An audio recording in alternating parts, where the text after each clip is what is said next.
క్రీస్తునాథుని యందు మిక్కిలి ప్రియ సహోదరి సహోదరులారా, తపస్కాల 4వ ఆదివార ధ్యానాంశానికి మీ అందరికీ స్వాగతం.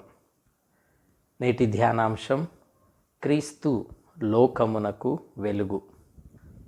మొదటి పఠనము సమూయేలు మొదటి గ్రంథము 16వ అధ్యాయము 7వ వచనం.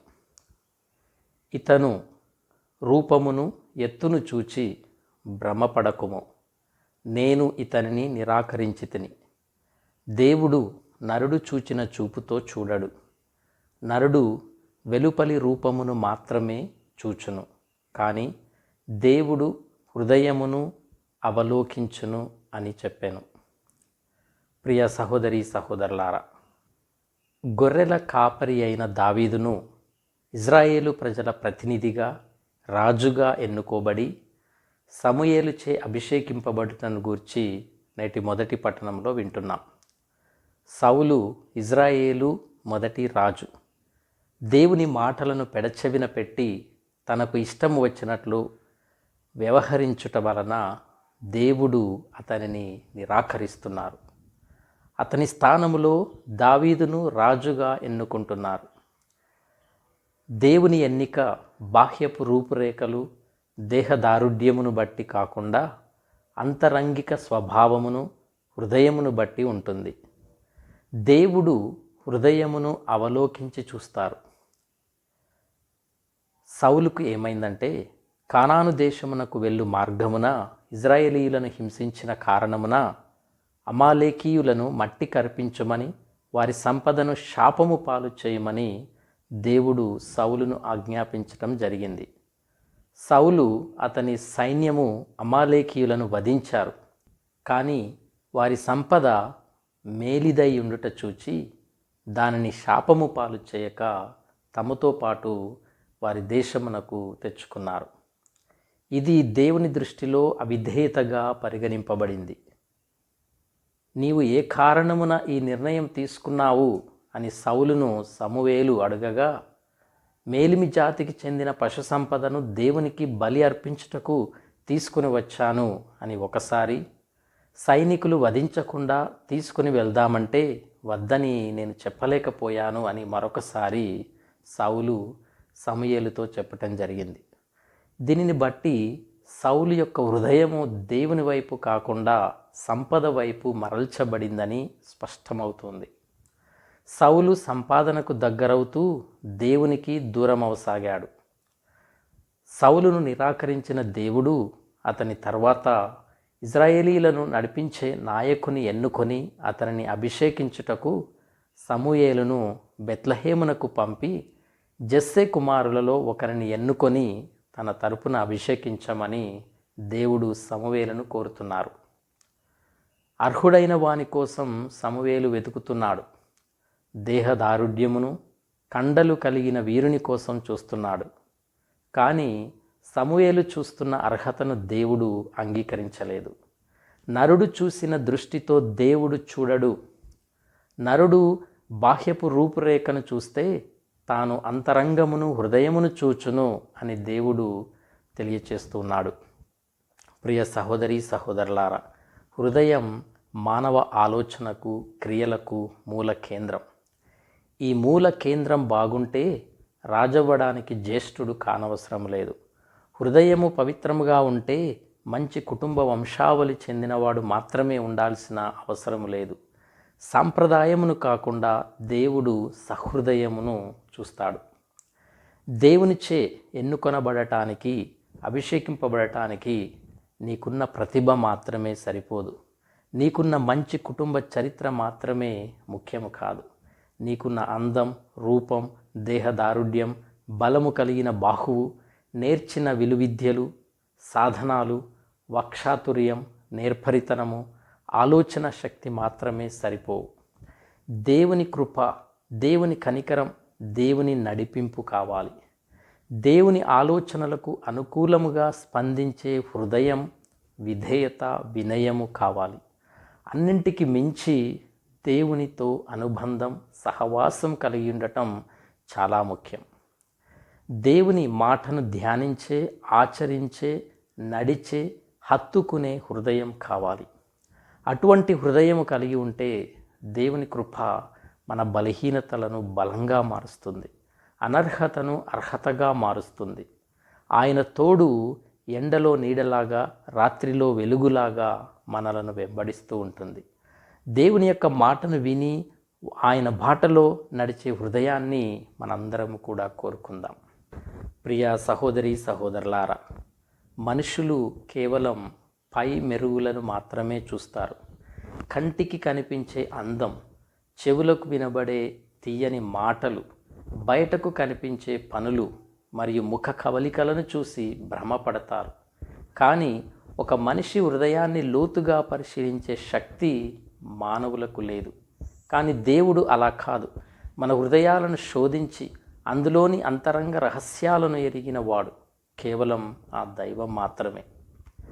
మన నిశ్శబ్ద బాధలను, అనుభవించే కష్టాలను, మనలోని నిజమైన గొప్పతనాన్ని గమనించేది దేవుడే.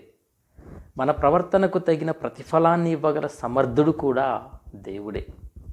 ఒక్కోసారి మనం ఒకటి ఊహిస్తే దేవుడు మన శ్రేయస్సు కోరి వేరొకటి చేస్తారు. దేవుడు కోరుకునేది ఏమిటి? దేవునికి బాహ్యమైన అలంకారాలు, ఆడంబరాలు అక్కరలేదు. ఆయన కోరుకునేది కేవలం నిర్మల హృదయం మరియు పవిత్రమైన మన అంతరంగం. పైన వేషధారణతో మెరుగులు దిద్దుకొని హృదయము నిండా పాపపు చీకటిని నింపుకుంటే మనం దేవుని వెలుగును ఎప్పటికీ చూడలేం. చీకటిలో జీవిస్తూ ఎన్ని హంగులు ప్రదర్శించినా అది వ్యర్థమే అవుతుంది. ఎన్ని కష్టాలు ఎదురైనా దేవుని అనుసరణలో, దేవుని వెలుగులో జీవిస్తేనే మనలో మంచితనం, నీతి, సత్యం వర్ధిల్లుతాయి.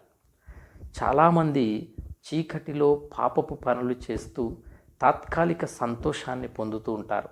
కానీ దేవునికి ఇష్టమైన వెలుగు మార్గంలో నడుస్తూ కష్టాలను భరించేవారే దేవునికి నిజమైన ఆనందాన్ని కలిగిస్తారు. అటువంటి వారికే దేవుని కృప, ఆశీర్వాదాలు మరియు నిత్య జీవం లభిస్తాయి. ప్రియ సహోదరి సహోదరులారా, నేటి సుశేష పఠనం యోహాను సువార్తలో చిహ్నాలను లేదా యేసు చేసిన అద్భుతములు వ్రాయడానికి గల కారణం శిష్యుల యొక్క విశ్వాసాన్ని బలపరచుటకు, యేసు దేవుని కుమారుడైన క్రీస్తు అని విశ్వసించుటకు, ఈ విశ్వాసము ద్వారా ఆయన నామమున జీవము పొందుటకు అని యోహాను సువార్త 20:31 చదువుతున్నాం. నేటి సువార్త పఠనం పుట్టుగ్రుడ్డివానికి యేసు దృష్టిని వసగు అద్భుత చిహ్నమును గురించి వింటున్నాం.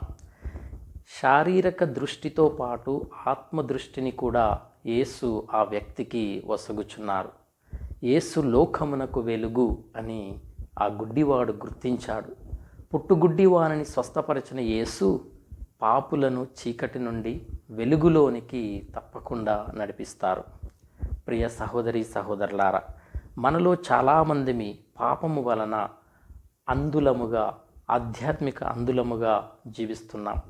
పాపము వలన చీకటిలో జీవిస్తున్నామని మనం తెలుసుకోలేకపోతున్నాం. తెలిసి ఉన్నను బలహీనతల వలన పాపములో చిక్కుకొని బానిసలై దాని నుండి బయటపడలేకపోతున్నాం. మన జీవితాలను సంపూర్ణముగా యేసు వైపునకు మరల్చినచో పాపమును జయించవచ్చు. గ్రుడ్డివాని శారీరక దృష్టిదానము మన అంతరంగిక గ్రుడ్డితనానికి తార్కాణంగా ఉంది.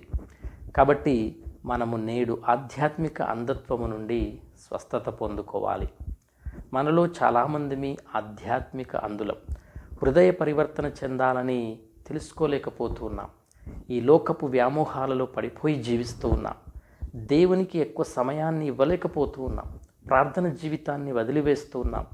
ఆదివారం కూడా గుడికి రావడానికి కష్టమైపోతుంది. ఉద్యోగమని, పని అని, సంపాదన అని మనము చాలా బిజీగా ఉండిపోతూ ఉన్నాం. నేటి మన పరిస్థితి ఆ గుడ్డివాని పరిస్థితి కన్నా దయనీయంగా ఉంది. ఆధ్యాత్మిక అంధత్వం శారీరక అంధత్వం కన్నా దయనీయమైనది. పాపమును చూడనిచో, పశ్చాత్తాపపడనిచో, మారుమనసు పొందనిచో శాశ్వతమైన అంధకారంలో జీవిస్తాం. బైబిల్లో దేవుడు అనేకసార్లు పాపం గురించి తన ప్రజలను హెచ్చరించారు. నేను మీ ప్రార్థనలను ఆలకించను, మీ చేతులు నెత్తురుతో నిండియున్నవి అని యెషయా గ్రంథం 1:15 చదువుతున్నాం. తప్పక పాపమును మనం వీడాలి. యేసు కూడా నిత్య జీవితం పొందాలంటే హృదయ పరివర్తన అవసరమని బోధించారు. పాపము ఉద్దేశపూర్వకంగా చేయు నిర్ణయం యేసును అంగీకరించటమా తృణీకరించటమా అనేది మన నిర్ణయం. ఆ స్వతంత్రం మనకే ఇవ్వబడింది. ప్రియ సహోదరి సహోదరులారా, యోహాను సువార్త 9:1 ఇలా చదువుతూ ఉన్నాం. యేసు మార్గమున పోవచ్చు ఒక పుట్టు గ్రుడ్డివాడిని చూచెను అని. యేసు ప్రభువు మన అవసరతలను, మన జీవితాలను చవిచూస్తారు. మన వైపు నుండి ఎప్పుడు కూడా తన చూపును త్రిప్పుకోరు. ఇప్పుడు మనమున్న దయనీయ స్థితిని కూడా ఆయన చూస్తూ ఉన్నారు. గ్రుడ్డివాడిని స్వస్థపరచడం వలన యేసు దేవుని కార్యమును, దేవుని చిత్తమును నెరవేర్చి ఉన్నారు. అతను పుట్టుకతోనే గ్రుడ్డివాడు. పుట్టుకతో గ్రుడ్డివారైతే ఆ వ్యక్తి కానీ అతని తల్లిదండ్రులు కానీ చేసిన పాప ఫలితమే అని ఆనాడు యూదులు నమ్మేవారు. అయితే గ్రుడ్డితనానికి పాపము కారణం కాదు, అంధత్వం అవిశ్వాసానికి తార్కాణంగా ఉంది. యేసుతో పాటు ఉన్న శిష్యులు గ్రుడ్డివారిని చూడలేదు. వారు ఆత్మ సంబంధమైన గ్రుడ్డివారు. అందుకే వీడు గ్రుడ్డివాడుగా పుట్టుటకు ఎవరు పాపము చేసిరి, వీడా వీని తల్లిదండ్రుల అని ప్రభువును అడుగుతూ ఉన్నారు. అయితే యేసు ప్రభు ఈ 2 భావనలను త్రోసిపుచ్చారు. శిష్యులు ఆత్మదృష్టిని కలిగి ఉన్న ఎడల, బోధకుడా ఈ గ్రుడ్డివానికి మనం ఎలా సహాయం చేద్దాం అని అడిగేవారు కదా. ప్రియ సహోదరి సహోదరులారా, శ్రమలు ప్రతి మనిషి జీవితంలో భాగమే. ఈ శ్రమలు ఎందుకు, కారణమేమిటి అని అందరూ అడిగే ప్రశ్నలే. కొంతమంది సాతాను అని, కొంతమంది దేవుని శిక్ష అని చెబుతూ ఉంటారు. దేవుడు ఎందుకు నాకు ఈ కష్టాలను ఇస్తూ ఉన్నారు అని మనం అనుకుంటూ ఉంటాం. శిష్యుల వలె మనము కూడా ఎవరి పాపం వలన నాకు ఈ కష్టాలు అని యేసును అడగాలని అనుకుంటూ ఉంటాం. ప్రియ సహోదరి సహోదరులారా, ఏదేమైనప్పటికీ దేవుని కార్యము బయలుపడుటకై మనకి కష్టాలు, మనకి శ్రమలు. మన ప్రశ్నకి ప్రభు ఇలా సమాధానం ఇస్తూ ఉన్నారు. మత్తయి సువార్త 16:24 నన్ను అనుసరింపకోరు వాడు తన్ను తాను పరిత్యజించుకొని తన సిలువను ఎత్తుకొని నన్ను అనుసరింపవలెను అని. మన కష్టాలను సిలువ వేయబడిన క్రీస్తుతో మనం ఐక్యం చేయాలి. పునీత మదర్ తెరెసా గారు ఇలా చెప్పారు. మన శ్రమలు క్రీస్తు శ్రమలలో భాగమైతే అవి మనకు గొప్ప వరాలుగా మారతాయి. క్రీస్తు శ్రమలలో పాలు పంచుకునే గొప్ప అవకాశమును కలిగి ఉండటమే మనిషి పొందిన గొప్ప వరం. అవును, ఇది నిజంగా గొప్ప వరం, దేవుని యొక్క ప్రేమకు తార్కాణం. ఈ విధముగానే ఈ లోకానికి తండ్రి దేవుడు తన ప్రేమను చూపించారు. శ్రమలు పొంది మరణించటానికి తన కుమారుణ్ణి ఈ లోకానికి పంపారు. ప్రేమ అన్నిటికన్నా గొప్ప వరమని యేసు తన శ్రమల ద్వారా చూపించారు. శ్రమలలో మన కోసం తన్ను తాను బలిగా అర్పించుకున్నారు. ప్రియ సహోదరి సహోదరులారా, యేసు ఈ లోకమునకు వెలుగు. నిన్న, నేడు, రేపు ఎప్పటికీ ఆయన ఈ లోకానికి వెలుగు. నేల మీద ఉమ్మి వేసి ఆ ఉమ్మితో మట్టిని కలిపి ఆ మట్టిని గ్రుడ్డివాని కనుల మీద రాసి వెళ్ళి సిలోయము కోనేటిలో కడుగుకొనుము అని చెప్పారు. ఆ గ్రుడ్డివాడు వెళ్ళి కడుగుకొని చూపును పొంది తిరిగి వచ్చాడు. ప్రియ సహోదరి సహోదరులారా, ఇది యేసు ప్రభువు అద్భుతాన్ని చేసిన తీరు, లేదా దృష్టిని ఆ వ్యక్తికి వసగినటువంటి తీరు. ఇరుగు పొరుగు వారు దేవుని పట్ల ఆ వ్యక్తి విశ్వాసాన్ని, ప్రేమను చూడలేకపోయారు. వీరు కూడా తల్లిదండ్రులు, బంధువులు, మిత్రులు ఆత్మ సంబంధమైన అంధులుగా ఉండిపోయారు. గ్రుడ్డివాడిని స్వస్థత పరచినది యేసే అని చూసినను విన్నను విశ్వసించలేదు.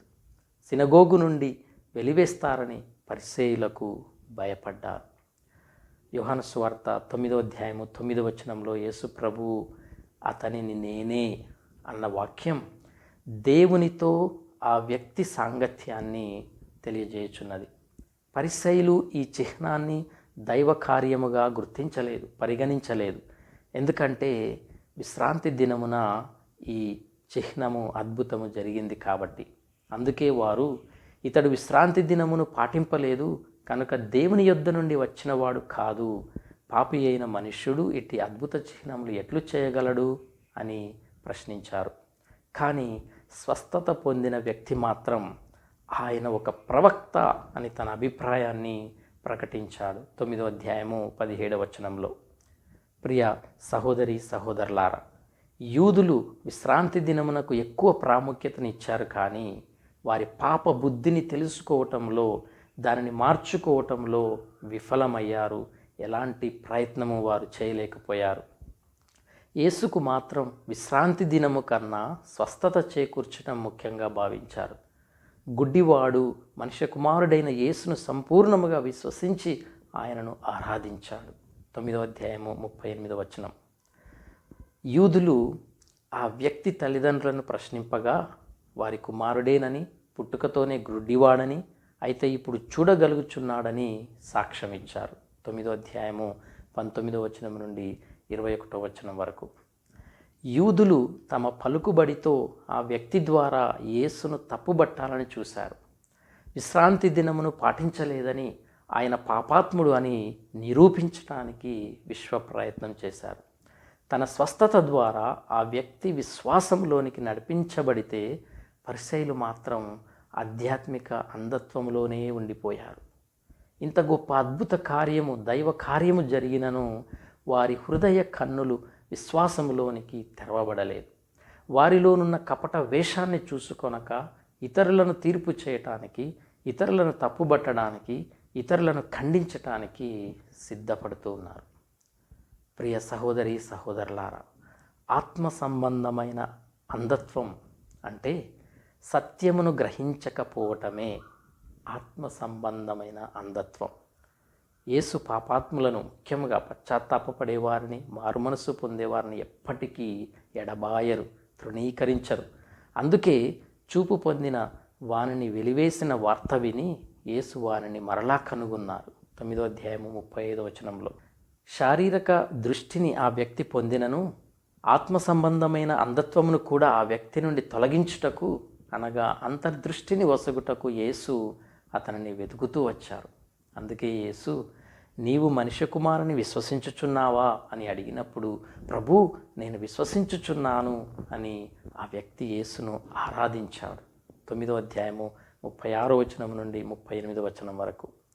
ప్రియ సహోదరి సహోదరులారా, నిజముగానే యేసు మనుష్య కుమారుడు, యేసు దైవ కుమారుడు, యేసు ప్రభువు, యేసు లోకమునకు నిజమైన వెలుగు. యేసు పాపమును ఖండిస్తారు, కానీ పాపిని కాదు. అప్పుడు పరిసయ్యులు, మేము కూడా గ్రుడ్డివారమా అని ప్రశ్నించారు. 9వ అధ్యాయము 40వ వచనం. పరిసయ్యులు ఆత్మ సంబంధమైన గ్రుడ్డివారు, కనులున్నను చూడలేరు, చూడగలిగినను గ్రహించలేరు, దృష్టి ఉన్నను అంతర్దృష్టి లేదు. యేసు చేసిన ఈ గొప్ప అద్భుత చిహ్నమును వారు విశ్వసించలేదు, నిరాకరించారు. యేసు పట్ల పక్షపాత ధోరణిని చూపారు. విశ్రాంతి దినమును పాటించలేదని యేసును పాపాత్ముడని అన్నారు. ద్వేషము, గర్వము వారిని గుడ్డివారిగా చేసింది. యేసు ఈ లోకమునకు తీర్పు చేయుటకు వచ్చెను. 9వ అధ్యాయము 39వ వచనం. అయితే ప్రియ సహోదరి సహోదరులారా, ఈ తీర్పు లోకమును ఖండించుటకు కాదు, మనల్ని ఖండించుటకు కాదు, మనల్ని రక్షించుటకే. ప్రియ సహోదరి సహోదరులారా, మనము కూడా ఆత్మ సంబంధమైన అంధత్వం నుండి స్వస్థత పొందాలి. అనేకసార్లు దేవుని మంచితనాన్ని మనం చూడలేకపోతున్నాం, ఇతరులలోనున్న మంచితనాన్ని చూడలేకపోతున్నాం, అవసరములలోనున్న వారికి సహాయం చేయకపోవటం. యేసు మాత్రమే మనలను స్వస్థపరచగలరు అని ఈరోజు మనం విశ్వసించాలి. కనుక యేసే దేవుని కుమారుడైన క్రీస్తు అని దృఢంగా విశ్వసించుదాం. ఆయన నామమున జీవమును పొందుకుందాం. ప్రియ సహోదరి సహోదరులారా, యేసుక్రీస్తు పుట్టి గ్రుడ్డివానికి చూపునిచ్చి అతడిని జీవములో, అతనిని వెలుగులో నడిపించారు. అలాగే మనము కూడా పాపపు అంధకారములో లోపాలతో జీవిస్తున్నప్పుడు నా జీవితం ఎందుకు ఇలా ఉంది అని కేవలం చింతిస్తే సరిపోదు. మన బాధలను దేవునికి మొరపెట్టుకోవాలి. మన వంటి పాపుల కోసమే క్రీస్తు ఈ లోకంలో జన్మించి తన ప్రాణాన్ని బలిగా అర్పించి తిరిగి లేచారు.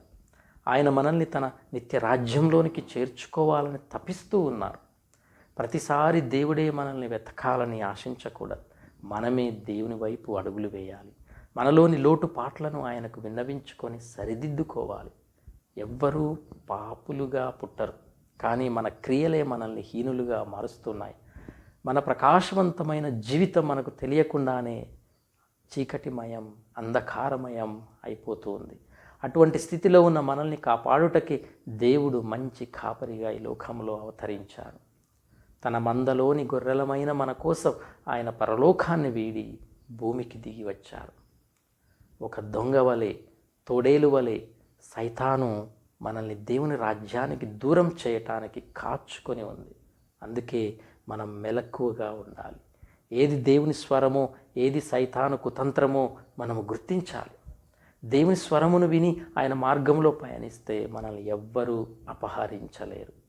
లోకంలో మనుషులు తాత్కాలిక సహాయం చేస్తారు, కానీ దేవుడు మనకు శాశ్వత రక్షణను ఇస్తారు. మనం పడిపోవచ్చు, కానీ దేవుని విశ్వాసంతో తిరిగి లేవాలి. సైతాను ఉచ్చులో పడితే నరకాగ్ని మనకు తప్పదు. మనల్ని కాసే మంచి కాపరి సన్నిధిలో ఆయన అడుగు జాడల్లో నడవడానికి నిరంతరము ప్రయత్నం చేద్దాం. అప్పుడే మన జన్మకు సార్థకత లభిస్తుంది. దేవుని కృపను, ఓదార్పును పొందుకుంటూ మన జీవితాలను ఆయనకు సంపూర్ణముగా సమర్పించుకుందాం. ప్రియ సహోదరి సహోదరులారా, నేటి 2వ పట్టణంలో పౌలు చెప్పినట్లుగా ఒకప్పుడు మనము చీకటిలో ఉండిన వారము, పాపము చెడు కార్యాలు చేస్తూ జీవించిన వారము, కానీ ఇప్పుడు క్రీస్తునందు వెలుగులో ఉన్నాము, విశ్వాసంలో ఉన్నాము. కనుక వెలుగుకు సంబంధించిన ప్రజల వలె మనం జీవించాలి.